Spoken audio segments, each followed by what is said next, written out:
Hello दोस्तों, नमस्कार, आदाब, सत श्री अकाल। क्या हाल है आप लोगों के? उम्मीद करता हूँ अच्छे होंगे, सब कुछ सही चल रहा होगा। दोस्तों, हम आज इंडियन ज्योग्राफी का अगला टॉपिक जो है उसके बारे में पढ़ने जा रहे हैं और इस इम्पॉर्टेंट टॉपिक का नाम है हिमालयाज़। अब अगर आप इस हिमालयाज़ के बारे में पढ़ने का सोच रहे हैं तो सबसे पहले ये देख लीजिएगा कि इस ओरिजिन ऑफ हिमालयाज़ में से सबसे जो पूरा स्ट्रक्चर है, बेसिक स्ट्रक्चर इस मैप में दिखेगा। तो कुछ तो प्लेन्स वगैरह दिखाई दे रहे हैं, लेकिन यहाँ पर कुछ ऊंची नीची रीजन्स दिखाई दे रहे हैं। जैसे ये वाले रीजन्स हैं, ये वाले रीजन्स हैं, ये रीजन्स हैं। इस तरीके से ये सारे के सारे जो भी रीजन्स आपको दिखाई दे रहे हैं, ये लगभग लगभग माउंटेन्स हैं, चाहे वो हिल्स हैं चाहे कैसे भी हैं, लेकिन माउंटेन्स हैं। तो दोस्तों, हमें इसी को पढ़ना है कि ये माउंटेन्स या माउंटेन रेंजेस हैं कैसे और किस तरीके से ओरिजिनेट हो रही हैं।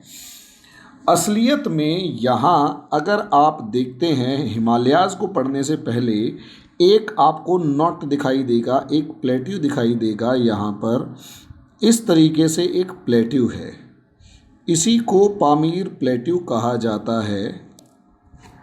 ताजिकिस्तान के अंदर है, कुछ हिस्सा इसका चाइना और किर्गिस्तान में भी पड़ता है, और इसी को कहा जाता है पामीर प्लेट्यू। इसी को पामीर नॉट भी कहा गया और हिंदी में इसे पामीर की गांठ कहा जाता है, पामीर नॉट। असलियत में इस पामीर को इस तरीके से इसलिए कहा जाता है क्योंकि दुनिया की जो मैक्सिमम माउंटेन रेंजेस हैं वो इसी से होकर निकलती हैं।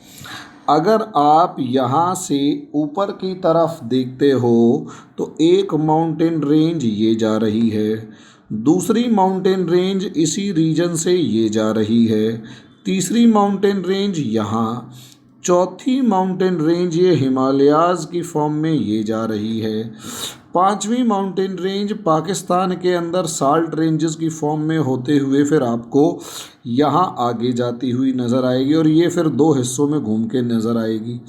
पांचवी माउंटेन रेंज इस तरीके से, तो इसीलिए एक दो छोटी माउंटेन रेंज इस तरीके से भी। तो यहाँ इस पामीर नॉट के अंदर बहुत सारी माउंटेन रेंजेस अलग अलग डायरेक्शंस में निकलती हैं, इसीलिए इसे रूफ ऑफ द वर्ल्ड यानी संसार की छत भी कहा जाता है।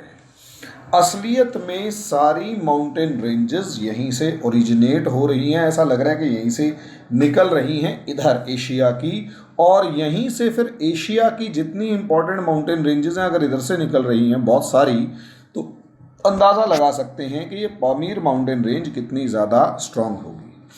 अब आ जाते हैं हमारा अगला और मेन टॉपिक, और वो है हिमालयाज़। तो दोस्तों, इस हिमालयाज़ को अगर हम देखते हैं सबसे पहले, तो यहाँ उस पामीर नॉट से ही अगर हम इसी को दोबारा बना लें तो ऊपर की तरफ एक माउंटेन रेंज जा रही है जिसके नाम है तिएन शान, और ये एक माउंटेन रेंज है जिसका नाम है क्युनलुन।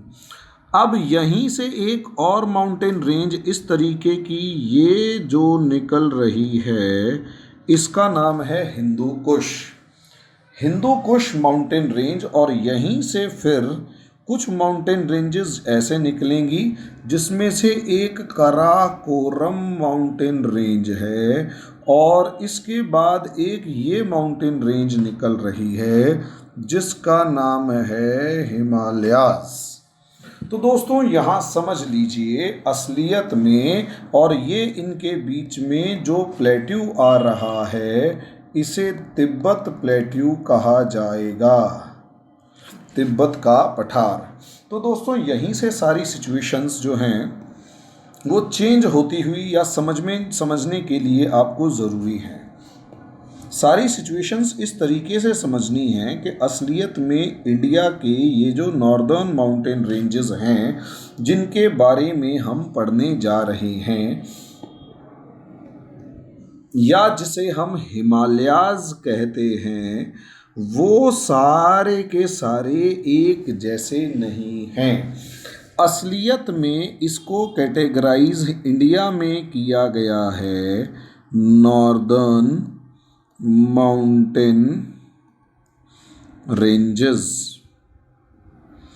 इस नॉर्दर्न माउंटेन रेंजेस को मोटे तौर पर दो पार्ट्स में डिवाइड किया गया। एक तो वो जो ट्रांस हिमालयाज हैं, यानी हिमालयाज के वृहत हिमालय की फॉर्म में हैं, हिमालय से पीछे वाले हैं, यानी ये नॉर्थ ऑफ हिमालयाज, यानी हिमालय के उत्तरी पार्ट में पाए जाते हैं, यानी हिमालय से ऊपर उत्तर ध्रुव की तरफ या उत्तर दिशा में पाए जाते हैं। दूसरे यहाँ पर पाए जाते हैं हिमालयाज। अब इस हिमालयाज के साथ साथ तीसरी कैटेगरी कई बार अलग कर दी जाती है और कई बार इसी हिमालय में मिला लिया जाता है कि नॉर्थ ईस्टर्न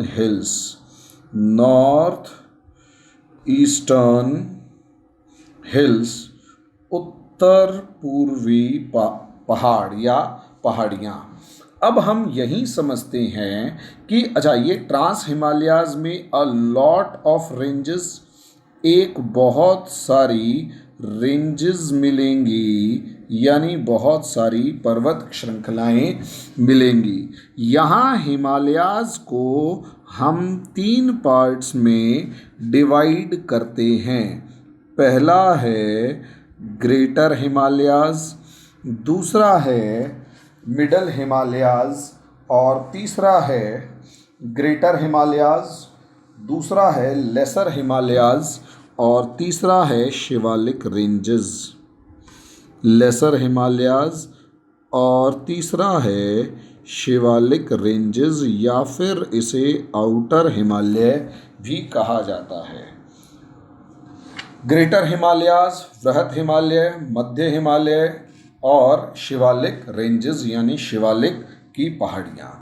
हम इस फॉर्म में देखें कि ग्रेटर हिमालयाज और लेसर हिमालयाज कैसे हैं, तो दोस्तों असलियत में यहाँ अगर मैं ये अर्थ का एक बेसिक स्ट्रक्चर देखता हूँ तो ये आपको मिलेंगे ट्रांस हिमालयाज, इसके बाद ये मिलेंगे ग्रेटर हिमालयाज, ये मिलेंगे लेसर हिमालयाज, ये मिलेगा शिवालिक रेंज, और ये ग्रेट प्लेन्स ऑफ इंडिया। समझे? दोबारा देखिए, इधर ये नॉर्थ डायरेक्शन है, इधर ये साउथ डायरेक्शन है। नॉर्थ से जब आप साउथ में आएंगे तो सबसे पहला जो ये हिमालय कहला रहा है ये होगा ट्रांस हिमालयाज। समझे? इस ट्रांस हिमालय के बाद ये जो पार्ट है ये है ग्रेटर हिमालयाज, ये पार्ट कहलाएगा लेसर हिमालयाज, ये कहलाएगा शिवालिक रेंजेस, और ये ग्रेट प्लेन्स ऑफ इंडिया यानी भारत के वृहत मैदान। तो दोस्तों असलियत में ये जो माउंटेन रेंजेस हैं ये एक के बाद दूसरी, दूसरी के बाद तीसरी इस तरीके से मौजूद हैं। अगर हम इन्हें मैप पर देखें तो ये आपके सामने मैप आया है। तो इस मैप में अगर आप देखते हैं तो ये एक प्रॉपर लाइन सीधी आपको नज़र आ रही है इस तरीके से, जो बिल्कुल सीधी सीधी यहाँ तक गई, बिल्कुल यहाँ तक। और इसके बाद ये पूरा पार्ट ये यहाँ से इस तरीके से नज़र आ रहा है, जो बिल्कुल ग्रीन कलर का है, डार्क है और अलग नहीं हो रहा, बिल्कुल सेम है। समझे? स्ट्रेट फॉरवर्ड है। ये आपके हिमालयाज़ हैं और इसी हिमालयाज़ में 3 तरीके की रेंजेस हैं। लेकिन अगर आप देखेंगे तो यहीं से एक हिमालयन रेंजेस, एक रेंज इस तरीके से ये आ रही है और बीच में अलग होकर फिर एक रेंज यहाँ पर आपको ये नज़र आएगी, फिर एक रेंज आपको बीच में और भी 2-3 अलग अलग रेंजेस नज़र आएंगी। तो दोस्तों यहाँ इस तरीके से बहुत ज़्यादा डेप्थ में आपको अगर दिखाया जाएगा तो वो कुछ ज़्यादा ही कन्फ्यूज़न क्रिएट करेगा, क्योंकि ये थर्ड मतलब लेवल है। लेकिन इतना समझ लीजिए कि ये जो सबसे इम्पॉर्टेंट लाइन जा रही है ये वाली, देखो ये इस तरीके से ये सबसे अलग है और कॉन्टिन्यूस है। जो मैं ब्लू कलर्स के पेन से खींच रहा हूँ ये लगातार है, कॉन्टिन्यूस है, इसके अंदर किसी तरीके की कोई तोड़फोड़ या अलग नहीं हो रहा। लेकिन इसके जस्ट ऊपर एक ये रेंज देखते हैं तो ये अपने आप में एक सेपरेट रेंज है जो अलग सी हो गई है। इसके बाद यहाँ से ये दूसरी रेंज निकलती हुई आ रही है जो आगे जाकर अलग हो जाएगी, तो ये छोटे पहाड़ है। इसी तरीके से एक रेंज यहाँ पर आपको ये ख़त्म होती हुई नज़र आएगी। तो ये जो अलग अलग रेंजेस हैं, जैसे ये रेंज अलग चली गई है इस तरीके से, तो यहाँ अगर आप देखते हैं तो ये जो पार्ट है ये तो आपको कॉन्टिन्यूस निरंतर दिखाई देगा, लेकिन बाकी सारी अलग अलग छोटी छोटी रेंजेस यहाँ पर मौजूद हैं। अब इसी रेंजेस के अकॉर्डिंग, क्योंकि ये यहाँ पर कॉम्प्लेक्स लेकिन माउंटेन रेंजेस इसी तरीके से हैं, अगर आप इन्हें देखेंगे कॉन्टिन्यूसली तो ये 3D में अगर देख लेंगे तो कोई ऐसी समस्या वाली बात नहीं है। इसको जितना मर्जी एक्सपेंड कर लीजिए, खेलने वाली बात है। अगर आप इसे थोड़े से डिफरेंट लेवल पर ले जाकर देखते हैं तो हम इसको दूसरे तरीके से ऐसे देखते हैं कि यहाँ ये पामीर नॉट है, यहाँ इसके ऊपर की तरफ तिएन शान रेंज जा रही है, तिएन शान रेंज। यहाँ जो है ये इस तरीके से क्यून लून रेंज जाएगी, जो तिब्बत के पठार से क्यून लून रेंज जाएगी, क्यून लून रेंज जाएगी जो तिब्बत के पठार से डिफरेंट होगी और तिब्बत के पठार के ऊपर की तरफ से जाएगी। यहीं से एक और रेंज इसी पामीर नॉट से निकलती है जिसे कराकोरम रेंज कहा गया, जिसे कराकोरम रेंज यानी कराकोरम श्रृंखला कहा गया। और ये कराकोरम बीच में टूटेगी और उसके बाद आगे जाकर ये जो रेंज है ये कैलाश रेंज की फॉर्म में आगे बढ़ेगी। कैलाश रेंज के नीचे या कराकोरम रेंज के नीचे पहले आपको लद्दाख रेंज दिखेगी, फिर जास्कर रेंज दिखेगी। पहले आपको लद्दाख रेंज दिखेगी, फिर आपको जास्कर रेंज दिखेगी। इस लद्दाख और जास्कर के बीच में से ही जो है वो सिंधु नदी बहती है। यहीं से आपको आगे की तरफ ये ग्रेटर हिमालयाज़ दिखाई देंगे। यहीं से आगे की तरफ नीचे आपके आते हैं ग्रेटर हिमालयाज़। इन्हीं ग्रेटर हिमालयाज़ के अंदर छोटी छोटी फॉर्म्स में यहाँ पर ये लेसर हिमालयाज़ मौजूद हैं। ये लेसर हिमालयाज़ मौजूद हैं और इस लेसर हिमालयाज़ के नीचे की तरफ और भी छोटे पहाड़ मौजूद हैं जिनकी हाइट काफ़ी कम है और ये कहलाएंगे शिवालिक रेंज। ये कहलाएंगे शिवालिक रेंज। दुनिया की सबसे ऊंची जो पर्वत श्रृंखलाएं हैं, दुनिया की सबसे ऊंची पर्वत श्रृंखलाएं या तो कराकोरम रेंज में होंगी या फिर ग्रेटर हिमालयाज़ में होंगी। सबसे ज़्यादा ऊंची पर्वत श्रृंखलाएं, सबसे ज़्यादा ऊंचे पहाड़ जो हैं वो या तो आपको ग्रेटर हिमालयाज़ में दिखेंगे या फिर कराकोरम रेंज के अंदर दिखाई देंगे। तो दोस्तों अगर हम इसे पढ़ते हैं सबसे पहले कि इसके बारे में आप 2-4 लाइनें लिखना शुरू कर देंगे कि किस तरीके से आप लोगों को इसको करना है। तो सबसे पहले हम इसके अंदर देखेंगे ट्रांस हिमालयाज, ट्रांस हिमालयाज, या फिर इसे तिब्बत हिमालय भी कहा जाएगा, इसे तिब्बत हिमालय भी कहा जाएगा।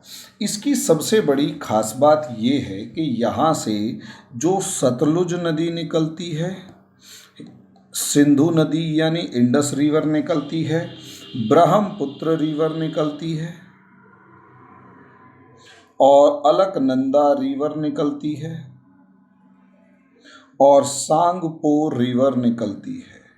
ये सारी की सारी रिवर, हालांकि सांगपो जो है वो ब्रह्मपुत्र में कन्वर्ट हो जाती है, तो ये सारी की सारी जो नदियां हैं ये एंटीसीडेंट रिवर यानी एंटीसीडेंट रिवर्स यानी पूर्ववर्ती नदियां कहलाएंगी, क्योंकि ये वो नदियां हैं जो तिब्बत के पठार से होकर बहती हैं, निकलती हैं, और जब हिमालय बना तो उससे पहले की नदियां हैं, और इन्होंने हिमालय के बीच में से, यानी इन्होंने हिमालय के अकॉर्डिंग अपना रास्ता नहीं बदला, बल्कि हिमालय को काट के उसके बीच में से निकली हैं, इसलिए ये एंटीसीडेंट रिवर यानी एंटीसीडेंट पूर्ववर्ती नदियां कहलाएंगी। दूसरा इम्पॉर्टेंट पॉइंट ये है कि यहाँ पर जो कराकोरम रेंज है, जो कराकोरम, ये इंपॉर्टेंट फैक्ट्स बता रहा हूँ, इसी को बैकबोन ऑफ एशिया कहा जाता है, इसी को बैकबोन ऑफ एशिया यानी एशिया की रीढ़ की हड्डी, इसी को कहा जाएगा। और इंडिया की जो हाईएस्ट माउंटेन रेंज है K2, जिसे गॉडविन ऑस्टिन भी कहा जाएगा, गॉडविन ऑस्टिन भी कहा जाएगा, वो इस कराकोरम रेंज में ही है और ये पाकिस्तान ऑक्यूपाइड कश्मीर में है। यहाँ पर कराकोरम रेंज पाकिस्तान ऑक्यूपाइड कश्मीर में ज़्यादा सा है, और उसी के साथ एक और रेंज जो मैंने आपको बनाकर वो दिखा दी थी कि यहीं बीच में एक और रेंज है जिसे आप लद्दाख रेंज कहते हैं। इसी लद्दाख रेंज में माउंट राका पोशी है, माउंट राका पोशी है, one of the most world's steepest mountain peaks, world's steepest mountain peak यहीं पर है, यानी दुनिया की सबसे जो तीखी ढलान है, खड़ी ढलान है, भाई पहाड़ की ढलान ऐसे होती है और इसकी बिल्कुल ऐसे है, 90 डिग्री के आसपास है, बहुत मुश्किल है उसे चढ़ना, इसीलिए इसीलिए उसे ग्रेवयार्ड ऑफ माउंटेनियर्स भी कहा जाता है कि पर्वतारोहियों का कब्रिस्तान है, क्योंकि कोई भी जाकर वहाँ पर चढ़ता है तो उसके मरने के चांसेस ज़्यादा रहते हैं। अब तीसरी एक खास बात ये है कि असलियत में एक क्वेश्चन ये निकल कर आता है कि सिंधु नदी कैसे बहती है। तो दोस्तों, लद्दाख रेंज और जास्कर रेंज के बीच में से होकर सिंधु नदी बहती है। सिंधु नदी के बारे में आगे पढ़ाऊंगा, लेकिन इतना समझ लीजिएगा कि Indus river flows between Ladakh and Zanskar ranges, Ladakh और जास्कर रेंज के बीच में से ही सिंधु नदी होकर बहती है। और उससे ज़्यादा मज़े की बात यह है कि इसके जस्ट पीछे से श्योक रिवर आती है, जो कि असलियत में सिंधु नदी की सहायक नदी है। तो एक क्वेश्चन ये भी बनता है कि श्योक नदी और सिंधु नदी के बीच में कौन सी माउंटेन रेंज है? तो लद्दाख रेंज है। लद्दाख रेंज श्योक रिवर और सिंधु नदी यानी इंडस रिवर के बीच में मौजूद है, और ये श्योक रिवर जो है वो इंडस रिवर यानी सिंधु नदी की एक इम्पॉर्टेंट ट्रिब्यूटरी है, यानी इम्पॉर्टेंट वो है, क्या नाम है, महत्वपूर्ण सहायक नदी है। अब दोस्तों, इसके बाद अगला टॉपिक आ जाता है ग्रेटर हिमालयाज का। ग्रेटर हिमालयाज को आप ग्रेटर हिमालयाज जो है इसी को आप लेसर हिमालयाज, इनर हिमालयाज भी कहते हैं। ग्रेटर हिमालयाज को ही इनर हिमालयाज कहकर पुकारा जाता है और इसकी जो एवरेज हाइट है वो 6100 मीटर है। ग्रेटर हिमालयाज की एवरेज हाइट 6100 मीटर है और ये 120 किलोमीटर से लेकर 190 किलोमीटर या कई किताबों में 200 किलोमीटर तक चौड़े हैं। काफ़ी ज़्यादा चौड़े हैं, लेकिन पहाड़ के लिए इतनी चौड़ाई आम है। तुम्हारे लिए 200 किलोमीटर ज़्यादा है, पहाड़ों के लिए 200 किलोमीटर आम बात है। तो दोस्तों यहाँ अगर आप देखेंगे तो हिमालयाज भी वेस्ट में ज़्यादा ऊंचे हैं, ईस्ट में कम ऊंचे हैं, ये याद रखिएगा। वेस्ट में ज़्यादातर माउंटेन रेंजेस जो हैं वो सिक्किम तक हाईएस्ट माउंटेन रेंजेस हैं, ईस्ट में ज़्यादा हाईएस्ट माउंटेन रेंजेस नहीं हैं, इसे आप याद रखिएगा। और ये जो ग्रेटर हिमालयाज है इसकी खास बात ये है कि इधर से तो ये इंडस रिवर बहती है और इधर से ये ब्रह्मपुत्र रिवर बहती है। इन दोनों के बीच के हिमालयाज को ही ग्रेटर हिमालयाज कहा गया है। सिंधु नदी और ब्रह्मपुत्र नदी के बीच के हिमालयाज को ही ग्रेटर हिमालयाज कहा गया है और दुनिया की जो हाईएस्ट पीक्स हैं वो इस ग्रेटर हिमालयाज के अंदर ही मौजूद हैं। इसमें सबसे इम्पोर्टेंट आप लोगों ने सुना होगा माउंट एवरेस्ट, और ये जो माउंट एवरेस्ट है नेपाल में है और इसी को सागर माथा कहा जाता है। माउंट एवरेस्ट को ही नेपाल में सागर माथा कहा जाता है और तिब्बत में इसके दूसरे नाम है, हम उसके ऊपर नहीं जा रहे हैं। अब ये हाईएस्ट पीक है, 8848 मीटर की है और उसके ऊपर जो भी फैक्ट्स हैं, कौन चढ़ा कौन नहीं चढ़ा, मैं उस पर नहीं जा रहा, खुद पढ़ देंगे। उसके बाद तीसरी एक खास बात ये है ग्रेटर हिमालयाज के ऊपर कि यहाँ जो स्नो लाइन है, स्नो लाइन का मतलब होता है जहाँ से बर्फ़ दिखाई देना शुरू हो जाए।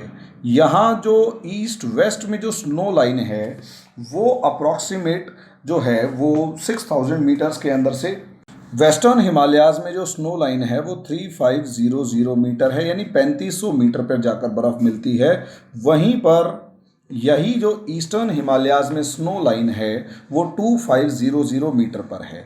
यहाँ स्नो लाइन 3500 मीटर पर होने का मतलब ये है कि यहाँ पर ये ड्राई एटमॉस्फेयर होने की वजह से और यहाँ कंपैरेटिवली ह्यूमिड एटमॉस्फेयर, यानी यहाँ सूखा ज़्यादा है इसलिए बर्फ़ ऊंचे जाकर मिलती है, यहाँ ये मतलब आर्द्रता ज़्यादा मिलती है तो इसलिए 2500 मीटर पर ही बर्फ़ मिल जाती है। और सबसे बड़ी बात, हिमालयाज के अंदर 15,000 छोटे बड़े ग्लेशियर्स हैं जो अपने आप में बहुत ज़्यादा हैं। लेकिन दुख की बात ये है कि ये जो ग्लेशियर्स हैं ये दिन पर दिन पिघलते जा रहे हैं, कम होते जा रहे हैं और जो थिंकर्स हैं या जो स्कॉलर्स हैं उन्होंने तो यहाँ तक कह दिया कि 2035 तक लगभग हिमालय के सभी ग्लेशियर्स पिघल जाएंगे और फिर जितनी भी ये पेरिनियल रिवर्स यानी वार्षिक जो नदियां हैं जो सारा साल पानी बहती हैं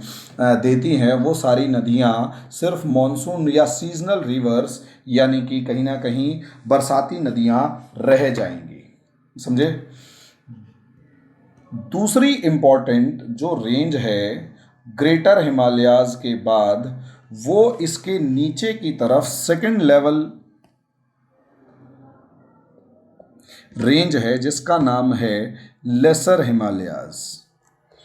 लेसर हिमालयाज, लेसर हिमालयाज की जो एवरेज हाइट है वो 3000 टू 4500 मीटर्स है और ग्रेटर हिमालयाज की हाइट थी 6000 मीटर्स, यानी अप्रॉक्सीमेट 1500 मीटर का फ़र्क, जो कि काफ़ी ज़्यादा वैसे भी है। अगर आप इसी को देखें तो ये जो लेसर हिमालयाज है इसी को हिमाचल कहा जाता है, जो एक स्टेट का नाम भी है। तीसरी खास बात ये है कि कुछ हाइट्स जो है, कुछ जो पीक्स हैं उनकी जो हाइट है वो 5000 मीटर तक भी है, लेकिन एवरेज हाइट की मैं जो बात कर रहा हूँ ये है। सबसे बड़ी बात ये है कि ये जो लेसर हिमालयाज़ हैं ये नॉट कॉन्टीन्यूअस, ये कॉन्टीन्यूअस नहीं है और ये टूटे मतलब छोटे छोटे पार्ट्स में हैं। अगर आप देखें तो यहाँ ये जो एक पार्ट है ये धौलाधर रेंज होगी, इसके नीचे की जो रेंज होगी दूसरी, वो पहली तो रेंज पीर पंजाल, फिर धौलाधर रेंज, धौलाधर रेंज के बाद तीसरी जो रेंज होगी वो नागटिब्बा रेंज, और नेपाल की एक रेंज जो होगी वो महाभारत रेंज। मैंने थोड़ी अलग तरीके से बना दी हैं। यहाँ ये अगर हम ग्रेटर हिमालयाज़ कहते हैं कि ये वाला जो है ये ग्रेटर हिमालयाज़ है, तो कहीं ना कहीं हिमाचल प्रदेश के इस हिस्से से ये जो रेंज निकलेगी ये पीर पंजाल रेंज होगी। इसके बाद यहाँ इससे अगली जो रेंज उत्तराखंड से निकलेगी वो धौलाधर रेंज होगी। बीच में एक छोटी सी रेंज नागटिब्बा रेंज, और पूरी एक तीसरी रेंज जो नेपाल के अंदर है वो महाभारत रेंज है। और ये सिक्किम तक जाते हुए ये रेंज गायब हो जाती है। सबसे पहली रेंज जो है वो पीर पंजाल रेंज है। यही पीर पंजाल रेंज जम्मू को कश्मीर से अलग करती है, यानी ये पीर पंजाल रेंज है, इधर कश्मीर है और इधर जम्मू है, इधर श्रीनगर है इधर जम्मू है, और इधर से ही घूमकर श्रीनगर जाना पड़ता है। ये जो रेंज है ये धौलाधर रेंज है, धौलाधर रेंज है। यहाँ ये जो रेंज होगी ये नागटिब्बा रेंज होगी, और यहाँ ये जो रेंज होगी ये महाभारत रेंज होगी है। अगर आप यहाँ देखते हैं तो अगर आप कभी मनाली गए हो तो मनाली यानी व्यास नदी से आगे की तरफ जो रेंज निकल रही है वो पीर पंजाल रेंज है, जो सीधा व्यास नदी से शुरू होकर और झेलम नदी तक जाती है। ब्यास से झेलम नदी तक जो रेंज जा रही है वो पीर पंजाल रेंज है। और इसके बाद जो हिमाचल के मेन हिमाचल और उत्तराखंड में मेन जितने भी हिल स्टेशंस हैं वो सारे धौलाधर रेंज में हैं मनाली को छोड़कर। उसके बाद तीसरी नागटिब्बा रेंज है जो उत्तराखंड और नेपाल के अंदर है, और लास्ट जो रेंज महाभारत रेंज जो टोटली नेपाल के अंदर मौजूद है। दोस्तों यहाँ इम्पॉर्टेंट एक चीज़ ये है कि जितने भी हिल स्टेशंस हैं वो सारे के सारे हिल स्टेशंस इसी लेसर हिमालयाज़ में हैं, क्योंकि यहाँ पर आपको बर्फ़ भी देखने को मिल जाती है और थोड़ा ठंडा मौसम भी मिल जाता है। यहाँ से अंदाज़ा लगाइए कि पंजाब में एक शहर है लुधियाना, जो कहीं ना कहीं यहाँ से 200 किलोमीटर का डिस्टेंस रखता है। अगर ये पहाड़ भी इतने ऊंचे हैं कि अगर साफ मौसम हो, जैसे अभी लॉकडाउन के अंदर साफ मौसम हो गया, तो लुधियाना से 200 किलोमीटर दूर वो पहाड़ साफ नजर आ रही हैं, बर्फ से ढकी हुई चोटियां साफ नजर आ रही हैं। सोचकर देखिए ये हिमालयाज साफ एटमॉस्फेयर में 200 किलोमीटर दूर तक से नजर आते हैं, तो ये कितने ज़्यादा ऊंचे होंगे जो 200 किलोमीटर से भी नज़र आ रहे हैं और साफ नज़र आ रहे हैं। लुधियाना में अभी न्यूज़ है, आप गूगल सर्च कीजिएगा कि लुधियाना से धौलाधर रेंज दिखाई देने लग गई, और जितने भी ये हिमालयाज। तीसरा जो ये जो लेसर हिमालयाज हैं, ये कहीं ना कहीं लेसर हिमालयाज के अंदर ही बहुत सारी वैलीज़ भी मिलती हैं, और कश्मीर वैली भी इसी का एक एग्जाम्पल है। लास्ट जो हैं वो है शिवालिक रेंज। लास्ट जो रेंज है वो है शिवालिक रेंज, और इस शिवालिक रेंज को अगर देखा जाए तो इसकी एवरेज हाइट 600 मीटर से लेकर 1500 मीटर्स तक है। शिवालिक रेंज की जो एवरेज हाइट है वो 1500 मीटर से 600 मीटर से 1500 मीटर तक है, यानी ये पहाड़ ज़्यादा ऊंचे नहीं हैं और यहाँ पर बर्फ़ भी नहीं मिलती, लेकिन यहाँ पर डेंस फॉरेस्ट्स मिलते हैं। सबसे बड़ी बात ये, और सबसे बड़ी खास बात ये, पंजाब से लेकर और नेपाल में जहाँ से कोसी रिवर आती है यहीं तक हैं। जैसे आपने देहरादून सुना होगा, तो देहरादून में इस शिवालिक रेंज की घाटी को दून घाटी कहा जाता है। और मर्ग आपने सुना होगा, सोनमर्ग, गुलमर्ग वगैरह, तो वहाँ पर आपने ये मर्ग जो हैं ये कश्मीर में कहलाते हैं। और कई जगह पे इन्हें द्वार भी कहा जाता है, जैसे हरिद्वार। तो हरिद्वार भी अगर आप देखेंगे तो हरिद्वार के एक तरफ आपको पहाड़ मिलेंगे, यहाँ गंगा जी बह रही है, और नीचे की तरफ ये मैदान मिलेंगे। तो एक बहुत ही सुंदर सा नज़ारा है कि पहाड़ों से नीचे उतर के, हरिद्वार जगह ही वो है जहाँ पर पहाड़ों से उतर के गंगा नदी जो है वो मैदानों में बहना शुरू करती हैं। तो दोस्तों ये आपका शिवालिक रेंजेस हो गए, और हमने यहाँ पर नॉर्दर्न हिमालयाज़ का एक हिमालयाज़ वाला पार्ट पढ़ा है। अगले वीडियो में मैं आपको नॉर्थ ईस्टर्न हिमालयाज़ के बारे में बताऊंगा, खासकर नॉर्थ ईस्टर्न जो हिल्स हैं उनके बारे में आपको बताऊंगा, जिन्हें पूर्वांचल हिल्स भी कहा जाता है। ये वीडियो कैसा लगा ये आप मुझे कमेंट बॉक्स में बताएंगे। और ज़्यादा जानकारी के लिए, क्योंकि देखो ये तो हम आपका एक टेम्परेरी टाइप में जुगाड़ सा कर रहे हैं, इस टेम्परेरी जो एडजस्टमेंट का जो रीज़न है सिर्फ एक वो ये है कि देखिए लॉकडाउन में सब कुछ बंद है और हमारे पास भी सिर्फ इतने ही लिमिटेड रिसोर्सेज हैं या लिमिटेड ऑप्शंस हैं जिसके अंदर हम इसको स्क्रीन के ऊपर पढ़ा रहे हैं। जब ये क्लासरूम में पढ़ाई जाती हैं चीज़ें तो और ज़्यादा डेप्थ में बताई जाती हैं, किस तरीके से बनी, क्या बनी, कौन से फोर्सेस लगे। लेकिन हाँ, ये यूपीएससी की फैक्चुअल नॉलेज आपको बहुत अच्छी कवर करवा देंगे। तो दोस्तों आप जुड़े रहिए, और क्या चीज़ आपको चाहिए, क्या चीज़ समझ में नहीं आ रही, आप हमें मैसेज कर सकते हैं। कमेंट में ज़रूर बताएं कि हमारे वीडियोज़ कैसे लग रहे हैं और हमें किस किस तरीके के वीडियो बनाने चाहिए, उसके बारे में लगातार आप हमें जानकारी देते रहेंगे तो उसी हिसाब से हम अपने वीडियोज़ आगे लगातार बनाते रहेंगे। आज के लिए इतना ही, धन्यवाद।